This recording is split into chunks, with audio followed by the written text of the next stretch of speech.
Compass সিরিয়ালে আজকের পর্বে দেখা যাবে পৃথা পৃথা ত্রান্তিক বাবাকে ফোন করে আর বলতে থাকে, বাবা আপনি যেভাবে আমাকে বলেছিলেন আমি ঠিক সেভাবেই কাজগুলো করেছিলাম, কিন্তু ওই সাপিনী আপনার আপনার ওই কবজের ওপর জল ঢেলে দিয়েছে, ও সর্প ঢেলে কবজটা নষ্ট করে ফেলেছে। আমি বুঝতে পারছি না এখন কি করব। তখনই ত্রান্তিক বলতে থাকে, চিন্তা করিস না, আমি আমি তোকে এবার এমন একটা জিনিস দিব যেটা শুধু তুই একবার পানিতে গুলিয়ে দিবি তবেই হয়ে যাবে, তবে তবে কাজ হয়ে যাবে। পানিতে গুলিয়ে সেই পানিটা ওকে খাই, দেখবি কিছুক্ষণের মধ্যে সবকিছু ঠিকঠাক হতে শুরু করবে। তখন পৃথা বলতে থাকে, তবে তবে ঠিক আছে, আমি সময় মতো পৌঁছে যাব। আপনি যদি আমাকে এই উপকারটা করে দিতে পারেন তবে যে আমি কতটা উপকারিত হব আপনাকে বলে বোঝাতে পারছি না বাবা। আমি যে কতটা বিপদে পড়ে আপনার কাছে বারবার ফোন করছি, আপনি আপনি বুঝতে পারছেন না। তখনই সাধু বাবা বলতে থাকে, আমি জানি তুই কতটা বিপদে পড়েছিস, তোর জন্য তো তোর বিপদ থেকে রক্ষা করার জন্য তো আমি আছি, তাই না? এতটা এতটা চিন্তিত হবার কিছু নেই, এতটা ভয় পাবি না। তোর ছেলেকে তোর কাছে ফিরিয়ে দেব আমি, তুই একদম ভাববি না। ওই সাপিনীর থেকে তোর ছেলেকে রক্ষা করার দায়িত্ব আমার, যেভাবেই হোক তোর ছেলেকে রক্ষা করে দেব আমি, একদম চিন্তা করবি না। এরপরে দেখা যায় তার আয়াকে ফোন দিলে তখন মহিলাটি বলতে থাকে, আসলে বাবার বাবার অনেক বড় একটা যজ্ঞ বসাতে হবে আপনার এই কাজটা করার জন্য। সেই যজ্ঞ করতে তো কিছু প্রয়োজন, তাই না? সেটা তো আর এমনি এমনি হবে না। আমাদের বাবা অবশ্য টাকার বিষয়টা সহ্য করতে পারেন না, কিন্তু কিন্তু এখানে তো অনেক খরচ আছে, তাই না?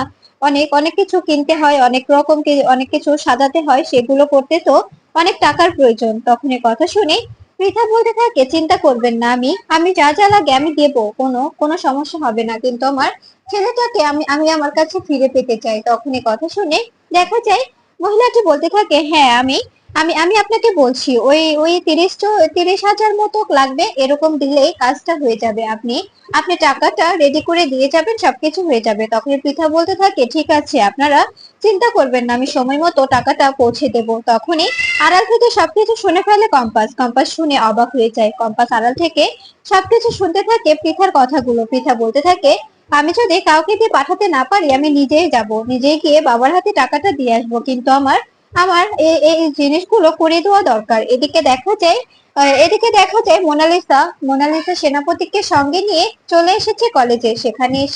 সেখানে স্টোর রুমে ঢুকে পড়ে। সেখানে গিয়ে নিজে নিজের কাজ কাজ শুরু করে দেয় মোনালিসা। এরপরে দেখা যায় র্যাক থেকে সেই প্রশ্নপত্রগুলো খুঁজতে থাকে আর বলতে থাকে, সেনাপতি কোথাও তো খুঁজে পাচ্ছি না, মনে হচ্ছে এই যে এই ক্যাবিনেটেই আছে। এরপরে দেখা যায় মোনালিসা বলতে থাকে, এই ক্যাবিনেটটা সেদিনের মতো করে খুলতে পারবি না? তখনই সেনাপতি বলতে থাকে, হ্যাঁ কেন নয়, অবশ্যই পারবো। এরপরে দেখা যায় সেনাপতি সেই ক্যাবিনেটটা খুলতে থাকে। তখনই মোনালিসা বলতে থাকে, আমাদের এক্ষুনি কাজটা শেষ করতে হবে, তা না হলে অনেক বড় ঝামেলায় পড়ে যাব। ওই কম্পাসকে এবার আমি হারিয়ে দেবো, অবশ্যই ওকে আমি হারাবো, ওকে এমন ভাবে অপদস্থ করব ও ভাবতেও পারছে না। এরপরেই সেনাপতিকে বলতে থাকে, আচ্ছা সেনাপতি, প্ল্যানটা কেমন হয়েছে রে? তখনই সেনাপতি বলে ওঠে, সত্যি মোনালিসা তোর প্ল্যান আছে বলতে হয়। তখনই মোনালিসা বলতে থাকে, আসলে দাদুর সঙ্গে থেকে থেকে আমি দাদুর থেকে একটা জিনিস শিখেছি, কি যে যে কাউকে কাউকে জোর খাটিয়ে কাজ করাতে না পারলে ভয় দেখিয়ে কাজ করাও, আর তাও না হলে টাকা দিয়ে কাজ করাও। আর লোকটাকে ভয় দেখিয়ে কাজটা করিয়ে নিতে পারলাম। আসলে টাকাটা দেওয়াটা কোনো ব্যাপার নয়, ওটা তো আমাদের প্ল্যানের একটা অংশ ছিল, তাই টাকাটা দিয়েছি। তুই ছবিটা ঠিকঠাক ভাবে তুলেছিস তো?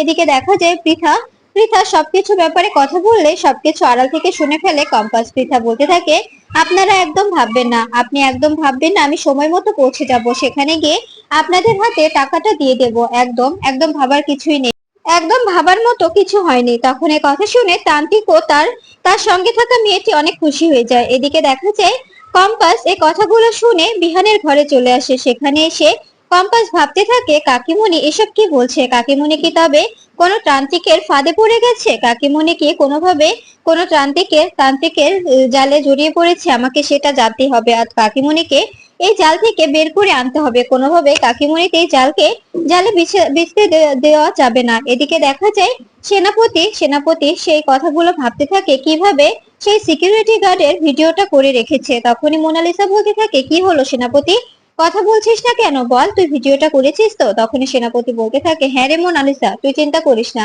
আমি ভিডিওটা করেছি, তোকে একটুও দেখা যাবে না, পুরোটাই পুরোটাই ওই লোকটাকে দেখা যাবে। আর যদি কোনো রকম কিছু হয়ে যায় তবে প্রমাণ করে দেবো যে ও টাকার বিনিময়েই এই সব কিছু করেছে, টাকার জন্য ও প্রশ্নটা এভাবে চেঞ্জ করে দিয়েছে। তখনই মোনালিসা বলতে থাকে, কোনোভাবেই যেন আমি ফেঁসে না যাই, ব্যাপারটা মাথায় রাখিস। এরপরে এরপরে দেখা যায় সেই সেই ক্যাবিনেটটা খুলে সেখান থেকে কোশ্চেন পত্রগুলো বের করে নেয় মোনালিসা, সেগুলো বের করে দেখতে থাকে। তখনই তখনই সেনাপতি বলতে থাকে, এগুলো বের করলে কি করবি, এগুলো বের করার মানেটা কি জানতে পারে? তখন এই কথা শুনে দেখা যায় মোনালিসা হাসতে থাকে আর বলতে থাকে, আসলে আসলে এগুলো দিয়ে অনেক কিছু হবে, এগুলো দিয়ে অনেক কিছুই করা যাবে। তখন এই কথা শুনে দেখা যায় সেনাপতি বলতে থাকে, কি করা যাবে সেটাই তো জিজ্ঞেস করছি। তখনই মোনালিসা বলতে থাকে, এগুলো দিয়ে এমন একটা কাজ করব, এগুলো আমি সবটাই আগে থেকে মুখস্থ করে আসবো, আর পরীক্ষার হলে সবটাই লিখে দেব। তখন তখন দেখা যায় সেনাপতি বলতে থাকে, তুই যতই মুখস্থ করে আসিস কম্পাসের সঙ্গে কি পারবি? তখন এই কথা শুনে মোনালিসা বলতে থাকে, কম্পাসের ব্যাপারেও আমি একটা প্ল্যান রেখে দিয়েছি। আমি আমি কম্পাসের মার্কশিটের সঙ্গে আমার শিটটা চেঞ্জ করে দেব, ওখানে ও পরীক্ষা দেবে আমার খাতায় আর আমি পরীক্ষা দেব ওর খাতায়। এরপরে দেখা যায় তখন সেনাপতি বলতে থাকে, মোনালিসা ভেবে বলছিস তো কোনোভাবে ফেঁসে যাব না তো, কোনোভাবে ঝামেলায় পড়বো না? তখনই মোনালিসা বলতে থাকে, না রে, এতটা ভয় পাবার কিচ্ছু নেই, আমরা কোনো ঝামেলায় পড়বোই না। আমি বিশ্বাস করি যে আমরা কোনো ঝামেলায় জড়াতে পারবো না। একদম ভাবিস না, ঝামেলায় জড়ালে আমার দাদু আছে না, আমাদের ঠিক রক্ষা করে নেবে, যে করে হোক ম্যানেজ করে নেবে আমার দাদু। তুই একদম একদম ঘাবড়াবি না, ঘাবড়ানোর মতো কিচ্ছু হয়নি। তখনই সেনাপতি বলতে থাকে, না রে, সত্যি সত্যি আমার অনেক ভয় লাগে। আমি ছোট থেকে এভাবে বাবা মাকে ছাড়া মানুষ হয়েছি, তো তাই একটু ভয় লাগে। সবসময় এরকম করতে ভালো লাগে না। এদিকে দেখা যায় বিহান বেশি বসে ল্যাপটপে সবকিছু দেখছে। তখনই কম্পাস বিহানের ওষুধ নিয়ে এসে বিহানকে দিয়ে দেয় আর বলতে থাকে, ওষুধটা খেয়ে নিন, আর আমি আপনাকে একটা কথা বলতে চাই। তখনই বিহান বলতে থাকে, হ্যাঁ কম্পাস, কি বলবে বলো। তখন এই কথা শুনে দেখা যায় কম্পাস বলতে থাকে, আমার মনে হয় কি কাকিমণি কোনো একটা ঝামেলায় ফেসে গেছে, কাকুমণি কোনো একটা জালে জড়িয়ে পড়েছে। কথা শুনে অবাক হয়ে যায় বিহান। বিহান বলতে থাকে, কি বলতে চাইছো তুমি? তখনই কম্পাস বলতে থাকে, হ্যাঁ বিহান স্যার, আমার মনে হচ্ছে কাকিমণি কোনো একটা নোংরা জালে জড়িয়ে পড়েছে। এদিকে দেখা যায় মোহিনী একটি ক্লাবে এসেছে কারোর সঙ্গে দেখা করতে। এরপরে মোহিনী এসে বলতে থাকে, তুমি আমাকে এভাবে কেন ডাকলে? তুমি জানো না ও বাড়ি থেকে বেরোনোটা কতটা ট্রাপ? কোনোভাবে যদি কেউ সন্দেহ করে তবে কি হতে পারে? আমি তো আজকে অরিনকে মিথ্যে বলে এসেছি যে আমার পুরোনো অফিসে কিছু কিছু ফাইলগুলো ওরা বুঝতে পারছে না, সেগুলোই বুঝিয়ে দিতে। আর আগের অফিসে তো আমার রাত বিরাতে কাজ করে যেত, তাই ওকে বিশ্বাস করাতে সুবিধা হয়েছে। এ কথা শুনে দেখা যায় মহিলাটি বলতে থাকে, আমি জানতাম তুমি তুমি আসতে পারবে। তখনই মোহিনী বলতে থাকে, আমি হুটহাট করে এভাবে আসতে পারবো না। ঠিক তখনই দেখা যায় মুক্তি সামনে আসে, আর তখনই বোঝা যায় যে মুক্তি ও মোহিনী দুজনে একসঙ্গে জুড়ে এরকম নোংরা ষড়যন্ত্রের চাল চালছে। এরপরে মোহিনী বলতে থাকে, তুমি যে এভাবে আমাকে এখানে ডাকলে, কেউ যদি কোনোভাবে দেখে ফেলে কি হতে পারে তুমি জানো? তখনই এ কথা শুনে মুক্তি বলতে থাকে, কেউ বুঝতে পারবে না মোহিনী, তুমি সাবধানে আসোনি। তখনই মোহিনী বলতে থাকে, হ্যাঁ আমি তো সাবধানে এসেছি, কিন্তু কোনোভাবে যদি কেউ বুঝে যায় যে ওই কম্পাসটা চালাক, ওকে আমার বিশ্বাস হয় না। তখন এই কথা শুনে মুক্তি বলতে থাকে, তবে তবে মনে করো আমি কিভাবে ওই বাড়িতে টিকেছিলাম। সত্যি মেয়েটা মেয়েটা প্রচুর প্রচুর চালাক চতুর। তখন এই কথা শুনে দেখা যায় মোহিনী কথা বলতে থাকে। এদিকে এদিকে কম্পাস বিহানের কাছে সবকিছু বলতে থাকে যে আপনি জানেন, আমি যখন নোবেল হেলথ অফ কলেজে ছিলাম তখন এরকম তান্ত্রিকদের সঙ্গে আমার একটা বিরোধী তৈরি হয়েছিল, ওদের সঙ্গে আমার একটা ঝামেলা তৈরি হয়েছিল। এদিকে এদিকে মোহিনী ও মুক্তি দুজনে প্ল্যান করতে থাকে। তখনই মুক্তি বলতে থাকে, আমি তো ও বাড়িতে ঢুকতে পারলাম না মোহিনী, এবার তোমাকে সবটা সামলাতে হবে, পারবে না তুমি? তখনই মোহিনী বলতে থাকে, তুমি এসব কি বলছো? আমি পারবো না? তুমি জানো না আমার আর তোমার লক্ষ্যটা একই। আমি আমি কিসের জন্য এখানে এসেছি? আমি আমার স্বামীর মৃত্যুর প্রতিশোধ নিতে এসেছি। আমি আমার স্বামীকে হারিয়েছি ওই চৌধুরীদের জন্য। চৌধুরীদের আমি ধ্বংস চাই, চৌধুরীদের আমি কখনো ছাড়বো না। অবশ্য অবশ্য আমি শিওর না যে সবকিছুর পেছনে ওরাই দায়ী, কিন্তু আমার কাছে তো ওরাই দায়ী, তাই না? আমি ওদের কাউকে ছাড়বো না, ওদের জীবনটা আমি হেল্প করে দেব। প্রতিদিন ওরা ওরা কুকড়ে কুকড়ে মরবে, ওরা বুঝতে পারবে আপনজন হারানোর যন্ত্রণাটা কি রকম। আচ্ছা, ওদের ওদের পরিবার থেকে যদি বিহান আর কম্পাসকে সরিয়ে দেওয়া যায় তবে কেমন হবে বলো তো? তখনই মুক্তি বলতে থাকে, ওই ওই পরিবারের প্রাণী তো বিহান আর কম্পাস। সত্যি বিহান আর কম্পাসকে যদি সরিয়ে দিতে পারো, সত্যি পরিবারটা একদম ভেঙে পড়বে আর কাউকে কোনোভাবে ক্ষতি করতে হবে না। এদিকে এদিকে কম্পাস বলতে থাকে আমাদের যে করে হোক কাকিমণিকে জাল থেকে বের করে আনতে হবে। আমার মনে হচ্ছে কাকিমণি কাকিমণি অরিনের ব্যাপারটা নিয়ে ভুলভাল লোকের সঙ্গে পরামর্শ করায় এরকম একটা নোংরা জালে জড়িয়ে পড়েছে। আর কাকিমণির থেকে লোকটা হয়তো বা টাকা চাইছে, সে টাকাটা দিতেই কাকিমণি যাবে আর সেই সুযোগে কাকিমণির পিছু করে আমাদের সেই ডেরা অবধি পৌঁছাতে হবে। কোন জায়গায় কাকিমণি যাচ্ছে আর টাকাগুলো দিচ্ছে সেখানে আমাদের পৌঁছাতে হবে। এদিকে দেখা যায় মোহিনী ও ও মুক্তি দুজনে হাত মিলায় কম্পাস ও বিহানকে সরিয়ে দেওয়া। তখনই তখনই দেখা যায় মুক্তি একটি নাম্বার দেয় মোহিনীকে আর বলতে থাকে এটা হচ্ছে একজনের নাম্বার যাকে দিয়ে এই কাজটা সম্পূর্ণ করা সম্ভব। এই নাম্বারে ফোন করলেই ও তোমার সমস্ত কাজ করে দেবে, একদম চিন্তা করো না। ওই কম্পাস আমার গাড়িতে অনেক রকম কারসাজি করেছিল ত্রিলোচন সেজে। আর এই যে নাম্বারটা এই ড্রাইভারও কম যায় না, ওকে এমন ভাবে বাজিমাত করবে ও বুঝতেও পারছে না। এরপরে এরপরে দেখা যায় মুক্তি মোহিনীকে বলতে থাকে শোনো মোহিনী, একদম একদম চিন্তা করবে না, আমরা দুজনে পাশে পাশে থেকে ওদেরকে ধ্বংস করব। তখনই মোহিনী বলতে থাকে তুমি কিন্তু সামনে আসবে না, তুমি যদি সামনে আসো তবে ওরা সতর্ক হয়ে যাবে। আমার আমার এই চালগুলো পুরোটা আনিজি হয়ে যাবে। আর এখন যদি তুমি সামনে আসো সত্যি সত্যি আমরা দুজনে মিলে ওদের ধ্বংসলীলা দেখতে পারবো। তখন এ কথা শুনে মুক্তি বলতে থাকে আমি তো চাই ওদের ধ্বংসলীলা দেখতে, আমি চাই যে ওরা ধ্বংস হয়ে যাক, ওদের ধ্বংস হওয়াটা খুব জরুরি। আমি ওদের ওদের কখনো কখনো ছাড়বো না, আমি কখনো ছাড়বো না। ওই অখিলেশ আমার সঙ্গে যা করেছে এটা আমি মেনে নিতে পারবো না। তখনই তখনই দেখা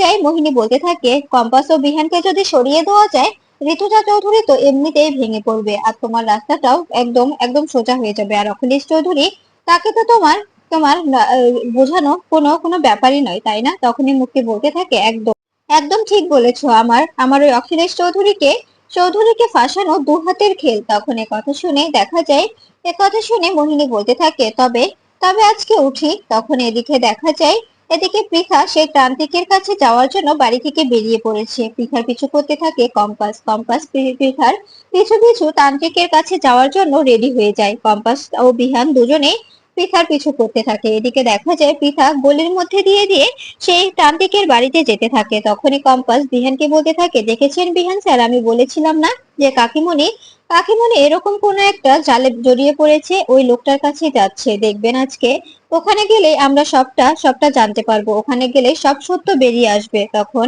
তখন বিহান বলতে থাকে সত্যি কাকিমণি এ যুগে এসে এরকমটা কি করে বিশ্বাস করছে, আমি তো এটাই বুঝতে পারছি না। কাকিমা তো এই যুগেরই মেয়ে, তাই না? তারপরে উনি কিভাবে এতটা বিশ্বাস করে ফেলছে। তখনই তখনই দেখা যায় কম্পাস বলতে থাকে আসলে কাকিমণি বিশ্বাস করেছে তার কারণ কাকিমণি অরিনকে নিয়ে অনেকটাই পজিটিভ। অরিনকে এভাবে মোহিনীর সঙ্গে কাকিমণি কিছুতেই মেনে নিতে পারছে না, তাই তিনি ভুলভাল সিদ্ধান্ত নিয়ে ফেলছেন। এতে তো কাকিমণির কোনো দোষ নেই বিহান স্যার, আপনি কেন বুঝতে চাইছেন না? তখনই দেখা যায় বিহান বলতে থাকে একদম ঠিক বলেছো। এরপরে এরপরে দেখা যায় পৃথা একটি বাড়ির মধ্যে ঢুকে পড়ে। তখনই বিহান ও কম্পাস সেখানে দাঁড়িয়ে যায় আর সেখানে দেখতে পায় দুটো মহিলা দাঁড়িয়ে আছে আর একজন কাঁদছে আর অন্যজন সান্ত্বনা দিচ্ছে। তখনই কম্পাস বলতে থাকে চলেন তো বিহান স্যার, ওখানে যাই দেখি ওনারা কাঁদছেন কেন, কি হয়েছে ওনাদের কান্নার কারণটা কি যদি জানতে পারি। এরপরে বিহান ও কম্পাস দুজনেই এগিয়ে গেলে মহিলাগুলো বলতে থাকে আসলে এখানে একজন তান্ত্রিক থাকেন, তার সঙ্গে উনি দেখা করেছিলেন আর তিনি ওনার থেকে অনেক টাকা খেয়েছেন কিন্তু কোনো কাজই করে দিতে পারেননি। এখন টাকা ফেরত চাওয়ায় তাকে তাকে মেরে ধরে ও বাড়ি থেকে বের করে দিয়েছে। এ কথা শুনে অবাক হয়ে যায় কম্পাস বলতে থাকে কেন এসেছিলেন এই তান্ত্রিকের কাছে? তখনই মহিলাটি বলতে থাকে আসলে আসলে ওর ছেলে আগে বিদেশ ভ্রমণ করে টাকা ইনকাম করতো, গরিব মানুষ তো, তাই ওই যে স্বর্ণকারের দোকানে কাজ করতো, ওই কাজের জন্য দেশে বিদেশে যেতে হতো। তখন তখন ওকে হঠাৎই ওর ছেলেকে খুঁজে পাওয়া যায়নি। এরপরে ওর কাছে আসায় উনি বলেছিল যে ওর ছেলেকে খুঁজে দেবে, এই বলে 10,000 5,000 করে পুরো 40,000 টাকা নিয়েছে কিন্তু কোনো কাজের কাজ হয়নি। আর ওনার কাছে টাকা চাওয়াতে উনি উনি ওনার লোকজনকে দিয়ে ওকে ওকে মেরেছে, খুব মেরেছে, মেরে ঘর থেকে বের করে দিয়েছে। তাই উনি কাঁদছেন আর আমাকে উনি ঠকিয়েছেন। আমার আমার মেয়ে অসুস্থ ছিলেন, আমাকে বলেছিলেন আমার মেয়েকে সুস্থ করে দেবেন কিন্তু কোনোভাবে সুস্থ করে দেননি। তখনই কম্পাস বলতে থাকে আপনারা এখন চুপচাপ থাকুন, আমি আমি ওই তান্ত্রিকের মুখোশ খুলে দেব, তখন আপনাদের প্রয়োজন হবে, আপনাদের ডাকলে প্লিজ আমাকে হেল্প করবেন। তখনই মহিলা দুটো বলতে থাকে, হ্যাঁ আমরা আমরা আপনার পাশে আছি, আমরা হেল্প করব। আমাদের আমাদের এই এই অসহায়তার সুযোগ নিয়ে ওই লোকটা অনেক টাকা আমাদের হাতিয়ে নিয়েছে, সেটার সেটার কোনো প্রতিবাদ করতে পারছি না আমরা। আপনি যদি আমাদের সঙ্গে দাঁড়িয়ে প্রতিবাদ করেন তবে অনেক ভালো হবে। আমরা আমরা অনেক গরিব, আমরা দিন এনে দিন খাই, আমাদের থেকে উনি এভাবে টাকা হাতিয়ে নিয়েছে, এর বিচার চাই আমরা, বিচার করে দিন প্লিজ, আপনার কাছে আমি হাত জোড় করছি।